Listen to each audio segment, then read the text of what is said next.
ਵਾਹਿਗੁਰੂ ਜੀ ਕਾ ਖਾਲਸਾ ਵਾਹਿਗੁਰੂ ਜੀ ਕੀ ਫਤਿਹ। ਸਾਖੀ ਗੁਰਧਾਮਾਂ ਤੇ ਜਾਣਾ। ਧੰਨ ਧੰਨ ਸ੍ਰੀ ਗੁਰੂ ਤੇਗ ਬਹਾਦਰ ਜੀ ਵੱਲਾ ਪਿੰਡ ਤੋਂ ਸੰਗਤਾਂ ਦੇ ਨਾਲ ਹੀ ਤਰਨ ਤਾਰਨ ਚਲੇ ਗਏ। ਉੱਥੇ ਸਰੋਵਰ ਵਿੱਚ ਇਸ਼ਨਾਨ ਕੀਤਾ। ਕੋੜੀਆਂ ਲਈ ਬਣੇ ਅਸਥਾਨ ਤੇ ਜਾ ਕੇ ਪਹਿਲਾਂ ਹੱਥੀਂ ਸੇਵਾ ਕੀਤੀ, ਫਿਰ ਸਹਾਇਤਾ ਦਿੱਤੀ।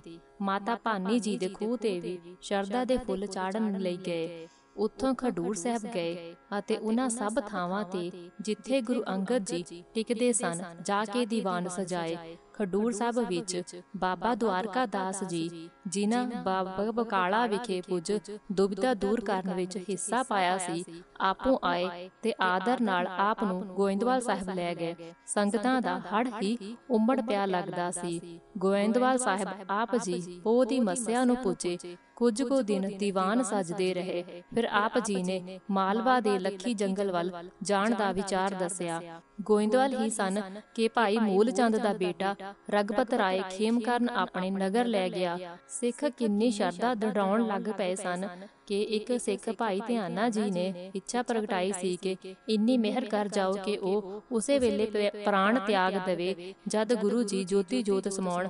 ਐਸਾ ਹੀ ਹੋਇਆ। ਜਦੋਂ ਗੁਰੂ ਜੀ ਦਿੱਲੀ ਵਿਖੇ ਸ਼ਹੀਦ ਕੀਤੇ ਗਏ ਤਾਂ ਭਾਈ ਧਿਆਨਾ ਜੀ ਨੇ ਪ੍ਰਾਣ ਤਿਆਗ ਦਿੱਤੇ। ਜਿੱਥੇ ਭਾਈ ਜੀ ਬਿਰਾਜੇ ਸਨ ਉੱਥੇ ਹੁਣ ਗੁਰਦੁਆਰਾ ਚੈਨ ਸਾਹਿਬ ਹੈ। ਉੱਥੋਂ ਹੀ ਪਿੰਡ ਚੋਲਾ, ਜੋ ਪੱਟੀ ਤੋਂ ਸਰਹਾਲੀ ਕਲਾਂ ਰਾਹੀਂ 12 ਕੁ ਮੀਲ ਦੀ ਵਾਟ ਤੇ ਹੈ, ਪੁੱਜੇ। ਚੋਲਾ ਸਾਹਿਬ ਵਿਖੇ ਗੁਰੂ ਨਾਨਕ ਸਾਹਿਬ ਜੀ ਦਾ ਚੋਲਾ ਪਿਆ ਹੈ, ਜੋ ਉਹਨਾਂ ਮੱਕੇ ਦੀ ਫੇਰੀ ਸਮੇਂ ਪਹਿਨਿਆ ਕਿਹਾ ਜਾਂਦਾ ਹੈ। ਗੁਰੂ ਤੇਗ ਬਹਾਦਰ ਜੀ ਭਾਈ ਹੀਰਾ ਬਾਡੀ ਦੇ ਘਰ ਬਿਰਾਜੇ ਸਨ। ਲੱਖੀ ਜੰਗਲ ਤੇ ਮਾਲਵਾ ਦੇਸ।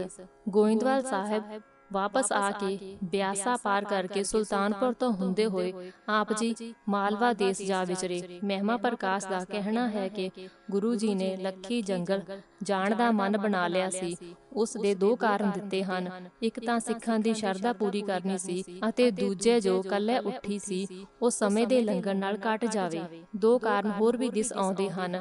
ਇੱਕ ਤਾਂ ਮਾਝੇ ਦੇਸ਼ ਵਿੱਚ ਦੂਜੇ, ਤੀਜੇ, ਚੌਥੇ, ਪੰਜਵੇਂ ਅਤੇ ਛੇਵੇਂ ਪਾਤਸ਼ਾਹ ਨੇ ਆਪ ਪ੍ਰਚਾਰ ਕਰਕੇ ਸਿੱਖੀ ਦ੍ਰਿੜ ਕਰ ਦਿੱਤੀ ਸੀ। ਦੁਆਬੇ ਵਿੱਚ ਵੀ ਗੁਰੂ ਅਰਜਨ ਦੇਵ ਜੀ ਆਪੋਂ ਜਾ ਕੇ ਸਿੱਖੀ ਲਾਗ ਲਗਾਉਂਦੇ ਰਹੇ ਸਨ। ਮਾਲਵੇ ਵੱਲ ਸਿੱਖੀ ਦਾ ਪ੍ਰਚਾਰ ਤਾਂ ਹੁੰਦਾ ਰਿਹਾ, ਪਰ ਮਹਾਰਾਜ ਆਪ ਜਾ ਕੇ ਵਿਚਰ ਨਹੀਂ ਸਕੇ। ਮਾਲਵਾ ਦੇਸ਼ ਦੇ ਲੋਕੀ ਸਿੱਧੇ ਸਾਦੇ ਦਿਲ ਦੇ ਚੰਗੇ ਸਾਫ਼ ਸਨ। ਇਹਨਾਂ ਨੂੰ ਗੁਰੂ ਘਰ ਨਾਲ ਜੋੜੀ ਰੱਖਣ ਲਈ ਗੁਰੂ ਜੀ ਨੇ ਦੌਰਾ ਕਰਨਾ ਜ਼ਰੂਰੀ ਸਮਝਿਆ। ਸ਼ਾਇਦ ਇਹ ਹੀ ਕਾਰਨ ਸੀ ਕਿ ਗੁਰੂ ਤੇਗ ਬਹਾਦਰ ਜੀ 3 ਵਾਰੀ ਇਸ ਮਾਲਵੇ ਦੇਸ਼ ਗਏ। ਉਹਨਾਂ ਦੇ ਚਰਨਾਂ ਨਾਲ ਪਾਵਨ ਹੋਏ ਸਭ ਤੋਂ ਵੱਧ ਗੁਰੂ ਅਸਥਾਨ ਮਾਲਵੇ ਵਿੱਚ ਹੀ ਸਨ। ਇਹ ਲੱਖੀ ਜੰਗਲ ਵਿੱਚ ਆਪ ਜੀ ਦੇ ਜੁਰਤਮਈ ਅਤੇ ਨਿਰਭੈਤਾ ਦੇ ਪ੍ਰਚਾਰ ਦਾ ਹੀ ਸਦਕਾ ਸੀ ਜੋ ਇਹ ਯੋਧੇ ਜਾਨਾਂ ਵਾਰਨ ਲਈ ਗੁਰੂ ਗੋਬਿੰਦ ਸਿੰਘ ਜੀ ਦੇ ਦਰਬਾਰ ਵਿੱਚ ਨਿਰੰਤਰ ਪੁੱਜਦੇ ਰਹੇ। ਮਾਲਵੇ ਵਿੱਚ ਜਿੱਥੇ ਜਿੱਥੇ ਸ਼ਰਧਾਵਾਨ ਸਿੱਖ ਯਾਦ ਕਰਦੇ, ਗੁਰੂ ਤੇਗ ਬਹਾਦਰ ਜੀ ਪੁੱਜਦੇ ਅਤੇ ਗੁਰੂ ਸ਼ਬਦ ਨਾਲ ਜੋੜਦੇ। ਸਿੱਖੀ ਐਨੀ ਫੈਲੀ ਅਤੇ ਸਿੱਖ ਐਨੇ ਬਣੇ ਕਿ ਗਿਣਤੀ ਕਰਨੀ ਔਖੀ ਹੋ ਗਈ। ਸਾਬੋ ਕੀ ਤਲਵੰਡੀ। ਲੱਖੀ ਜੰਗਲ ਦੇ ਨਾਲ ਲੱਗਦੇ ਪਿੰਡਾਂ ਵਿੱਚ ਸਾਧੋ ਮਨ ਕਾ ਮਨ ਮਾਨ ਤਿਆਗੋ ਦਾ ਹੋਕਾ ਦੇ ਕੇ ਆਪ ਜੀ ਤਲਵੰਡੀ ਸਾਬੋ ਆਏ। ਉੱਥੇ ਆਪ ਜੀ ਇੱਕ ਟਿੱਬੇ ਹੇਠਾਂ ਆ ਕੇ ਬੈਠੇ ਤੇ ਦੀਵਾਨ ਸਜਾਇਆ। ਇੱਕ ਸਿੱਖ ਨੇ ਆ ਕੇ ਬੇਨਤੀ ਕੀਤੀ ਕਿ ਆਪ ਜੀ ਉੱਚਾ ਟਿਕਾਣਾ ਕਰੋ, ਤਾਂ ਆਪ ਜੀ ਨੇ ਸਹਿਜ ਸੁਭਾਅ ਬਚਨ ਕੀਤਾ ਕਿ ਉੱਥੇ ਉੱਚਾ ਟਿਕਾਣਾ ਕਰਨ ਵਾਲਾ ਵੀ ਆਏਗਾ। ਇਹ ਅਸਥਾਨ ਭਾਰਾ ਅਸਥਾਨ ਬਣੇਗਾ। ਬੜੀਆਂ ਬਖਸ਼ਿਸ਼ਾਂ ਹੋਣਗੀਆਂ। ਸੁੰਦਰ ਮੰਦਰ 9 ਨੇਜੇ ਉੱਚਾ ਸੁਨਹਿਰੀ ਕਲਸ਼ ਵਾਲਾ ਥਾਂ ਹੋਵੇਗਾ। ਪੜਨ ਦਾ ਜ਼ਿਕਰ ਚੱਲਿਆ ਤਾਂ 9ਵੇਂ ਪਾਤਸ਼ਾਹ ਨੇ ਫਰਮਾਇਆ ਕਿ ਗੁਰੂ ਕੀ ਕਾਂਚੀ ਹੋਵੇਗਾ। ਧਰਮੂ ਦੇ ਕੋਟ। ਧਰਮੂ ਦੇ ਕੋਟ ਸਾਬੋ ਦੀ ਤਲਵੰਡੀ 6 ਦਿਨ ਰਹਿ ਕੇ ਆਪ ਜੀ ਧਰਮੂ ਦੇ ਕੋਟ ਪੁੱਜੇ। ਸਾਰਾ ਇਲਾਕਾ ਦਰਸ਼ਨਾਂ ਨੂੰ ਆਇਆ। ਭਾਈ ਜਗਤਾ ਨਾਂ ਦੇ ਇੱਕ ਕਿਰਤੀ ਸਿੱਖ ਨੇ ਬੇਨਤੀ ਕੀਤੀ ਕਿ ਉਸ ਦੇ ਅਸਥਾਨ ਤੇ ਇੱਕ ਰਾਤ ਜ਼ਰੂਰ ਵਿਸਰਾਮ ਕਰੋ। ਮਹਾਰਾਜ ਜੀ ਉਸ ਦੇ ਘਰ ਜਾ ਕੇ ਟਿਕੇ ਹੀ ਸਨ ਕਿ ਕੁਝ ਧਾੜਵੀਆਂ ਨੇ ਗੁਰੂ ਜੀ ਦਾ ਘੋੜਾ ਰਾਤ ਨੂੰ ਚਰਾਉਣਾ ਚਾਹਿਆ।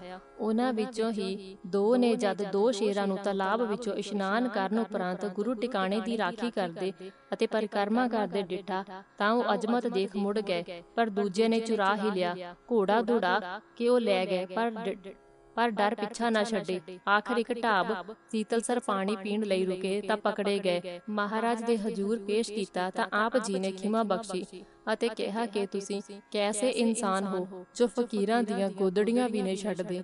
ਉਹਨਾਂ ਧਾੜਵੀਆਂ ਵਿੱਚੋਂ ਇੱਕ ਨੂੰ ਇੰਨਾ ਪਛਤਾਵਾ ਲੱਗਾ ਕਿ ਜੰਡ ਦੀ ਟਾਹਣੀ ਲੈ ਕੇ ਉਸ ਨੂੰ ਤਿੱਖਾ ਕਰਕੇ ਸੰਗਤ ਸਾਹਮਣੇ ਹੀ ਪੇਟ ਵਿੱਚ ਖਬਾਉਣ ਲੱਗਾ ਤਾਂ ਮਹਾਰਾਜ ਜੀ ਨੇ ਵਰਜਿਆ ਅਤੇ ਫਰਮਾਇਆ ਕਿ ਪਛਤਾਵਾ ਹੀ ਅਸਲੀ ਸਜ਼ਾ ਹੈ।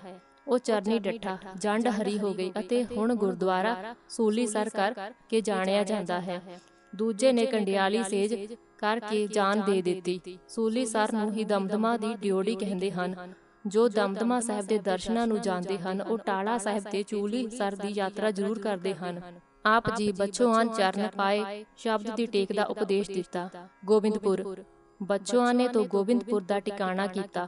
ਉੱਥੇ ਘੋੜੀਆਂ ਲਈ ਹਰਾ ਘਾਹ ਕਾਹੀਏ ਵੱਢਣ ਲੱਗੇ ਤਾਂ ਪਿੰਡ ਵਾਸੀਆਂ ਨੇ ਸੇਵਕਾਂ ਦੇ ਰੰਬੇ ਅਤੇ ਪੰਡਾਂ ਖੋਹ ਲਈਆਂ।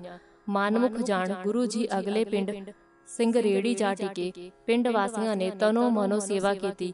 ਮਹਾਰਾਜ ਦੇ ਸ਼ਾਂਤ ਚਿੱਤ ਖਿਮਾਸ਼ੀਲ ਸੁਭਾਅ ਦੀ ਸੋਭਾ ਲਾਗੇ ਚਾਗੇ ਫੈਲ ਗਈ। ਗੋਬਿੰਦਪੁਰ ਦੇ ਵਸਨੀਕਾਂ ਵੀ ਪਛਤਾਵਾ ਕੀਤਾ ਅਤੇ ਆਪਣੇ ਆਪ ਨੂੰ ਲਾਹਨਤਾਂ ਪਾਈਆਂ ਕਿ ਨਿਗੁਣੀ ਜਿਹੀ ਵਸਤੂ ਪਿੱਛੇ ਗੁਰੂ ਜੀ ਦੀ ਬਖਸ਼ਿਸ਼ ਨਾ ਲਈ। ਸਾਰੇ ਤੁਰ ਕੇ ਆਏ ਅਤੇ ਖਿਮਾ ਮੰਗੀ।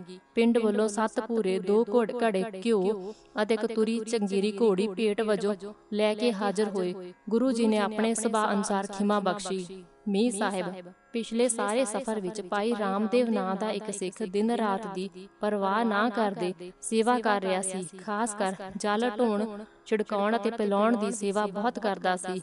ਇੰਨੀ ਸੇਵਾ ਕਰਦਾ ਸੀ ਕਿ ਕਦੀ ਕਿਸੇ ਨੇ ਉਸ ਨੂੰ ਸਿਰ ਤੋਂ ਇੰਨੂ ਉਤਾਰਿਆ ਨਹੀਂ ਡਿੱਠਾ ਸੀ। ਕਿਸੇ ਪਾਸੇ ਪਾਣੀ ਦੇ ਥੁੜ ਨਹੀਂ ਸੀ ਰਹਿਣ ਦਿੰਦਾ। ਇੰਨਾ ਚੋਖਾ ਛਿੜਕਾਓ ਕਰ ਦਿੰਦਾ ਸੀ ਕਿ ਮਹਾਰਾਜ ਨੇ ਇੱਕ ਦਿਨ ਬਖਸ਼ਿਸ਼ ਦੇ ਦਰ ਤੇ ਆ ਕੇ ਫਰਮਾਇਆ ਕਿ ਤੂੰ ਤਾਂ ਮੀਂਹ ਹੀ ਵਰਸਾ ਦਿੰਦਾ ਹੈ। ਉਸ ਦਾ ਨਾਂ ਹੀ ਮੀਰ ਸਾਹਿਬ ਹੋ ਗਿਆ। ਮਹਾਰਾਜ ਨੇ ਆਪਣੇ ਹੱਥੀਂ ਉਸ ਦਾ ਇੰਨੂ ਉਤਾਰਿਆ, ਗਾਗਰਾਂ ਦੇ ਭਾਰ ਨਾਲ ਪਏ ਜ਼ਖਮ ਸਾਫ਼ ਕੀਤੇ ਅਤੇ ਬਖਸ਼ਿਸ਼ ਉਸ ਨੂੰ ਬਖਸ਼ੀ।